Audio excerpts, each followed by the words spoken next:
अस्सलाम वालेकुम 10th class, कैसे हैं आप। आज हम नेक्स्ट अपना न्यूमेरिकल नंबर 6 जो है इससे स्टार्ट करेंगे। न्यूमेरिकल नंबर 6 क्या है हमारा, इसमें से हमने देखना है लिमिटिंग रिएक्टेंट कौन सा है, यानी जो चीज़ रिएक्शंस में से पहले ख़त्म हो जाएगी वो हमारा क्या होगा, लिमिटिंग रिएक्टेंट। ठीक है, चलिए इसका आगे नेक्स्ट डाटा देखते हैं कि क्या क्या गिवन है और इसकी आप फाइंड करना है। न्यूमेरिकल नंबर 15.6 गिवन डाटा है हमारे पास।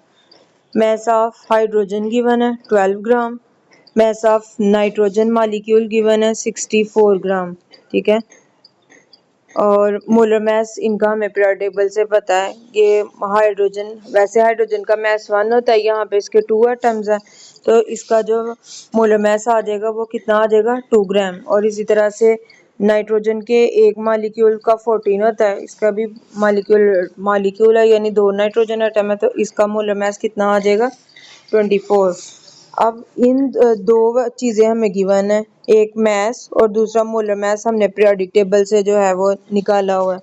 तो इसकी मदद से हम क्या करेंगे, इनके मोल्स निकालेंगे। मोल का फार्मूला आपको पता है, किसी भी चीज़ का मोल अगर हमने निकालना हो, mole is equal to mass over molar mass. इसका फार्मूला क्या होता है हमारे पास, मोल्स इज इक्वल टू इसका जो मैस होता है कंपाउंड का ओवर इसका मोलर मैस। ठीक है, ओवर क्या आ जाएगा इसका मोलर मैस। हमें इसका मैस कितना गिवन है 12 ग्राम, मैस कितना गिवन है 12 ग्राम, और मोलर मैस हाइड्रोजन का कितना गिवन है 2 ग्राम।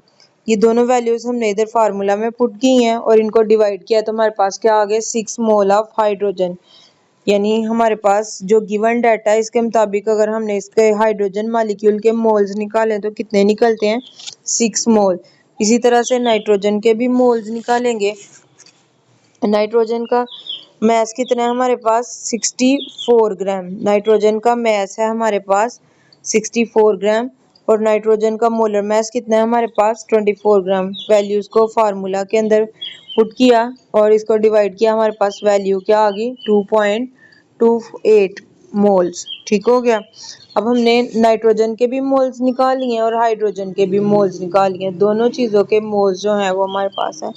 अब हमारे पास इक्वेशन क्या थी 3H2 प्लस N2 और इसके नतीजे में हमारे पास बना है 2 अमोनिया मॉलिक्यूल। अब हम हाइड्रोजन और अमोनिया के मॉलिक्यूल्स को कंपेयर करेंगे कि इनमें से हमने देखना है कि कौन सी जो मिकदार है वो कम है। ठीक है, इनके मोल्स को कंपेयर करेंगे, हाइड्रोजन और अमोनिया के मोल्स को क्या करेंगे, कंपेयर करेंगे। ठीक है, तो यहाँ पे हमने क्या ले लिया, हाइड्रोजन 3 मोल हाइड्रोजन लें, इनके पीछे जो कोफिशिएंट्स हैं ये इनके मोल्स को रिप्रेजेंट कर रहे होते हैं। कोफिशिएंट किन को रिप्रेजेंट करते हैं, तो यहाँ पे हमने 3 मोल क्या लिया है हाइड्रोजन और उसके नतीजे में हमारे पास क्या बना है 2 मोल अमोनिया के। ठीक है, तो इस इक्वेशन से हमने ये हाइड्रोजन के 3 मोल आ गए और अमोनिया के कितने आ गए 2 मोल्स आ गए।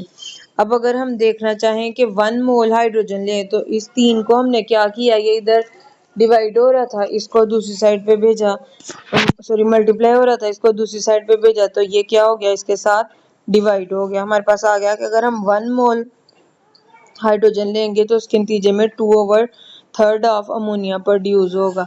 अब हमारे पास जो हमने इनके मोल्स निकाले हैं, हाइड्रोजन के कितने मोल्स हैं 6 मोल, हाइड्रोजन के हमारे पास कितने मोल्स हैं 6 मोल है।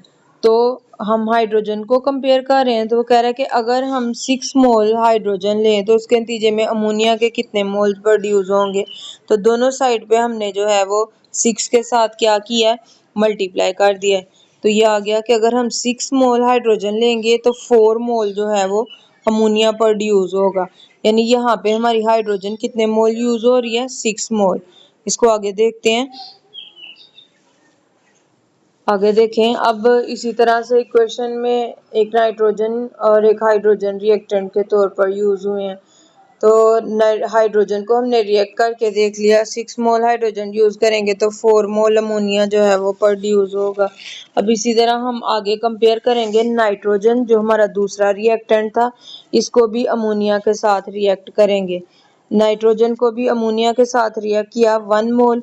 अब यहाँ पे नाइट्रोजन का जो मॉलिक्यूल है, अगर हम यहाँ इक्वेशन में देखें, इक्वेशन में यहाँ पे इसके कितने मोल्स यूज हो रहे थे, 3 मोल्स। कितने मोल्स यूज हो रहे थे, 3 मोल। और नाइट्रोजन कितने मोल यूज हो रहा है, 1 मोल। ठीक है, नाइट्रोजन 1 मोल यूज हो रहा है। तो आगे हमने इसको कैसे, यहाँ पे इनके मोल्स को इक्वेशन के अकॉर्डिंग ही हम बैलेंस चेक कर रहे हैं।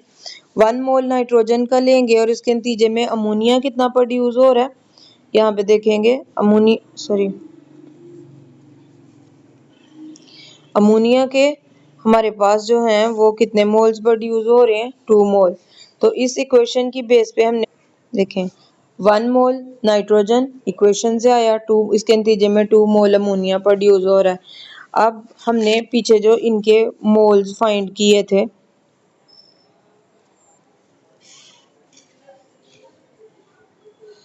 कितने मोल, इसकी जो क्वांटिटीज हमें गिवन है उसके मुताबिक हमारे पास कितने मोल्स प्रोड्यूस हुए थे, 2.28 मोल्स। ठीक हो गया।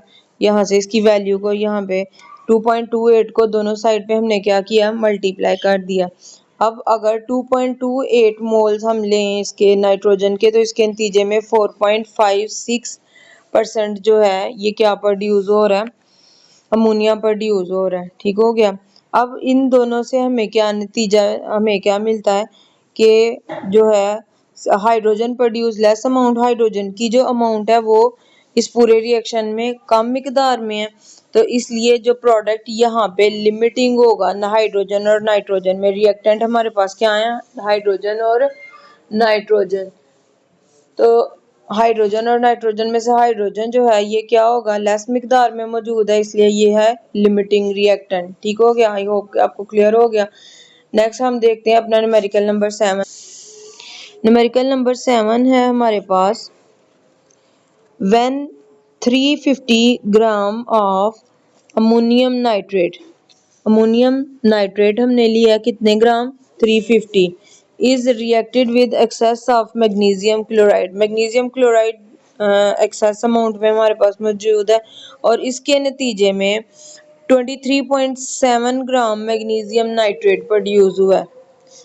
सिल्वर नाइट्रेट और मैग्नीशियम क्लोराइड को रिएक्ट करवाया और इसके नतीजे में हमारे पास क्या चीज़ प्रोड्यूस हुई है, मैग्नीशियम नाइट्रेट।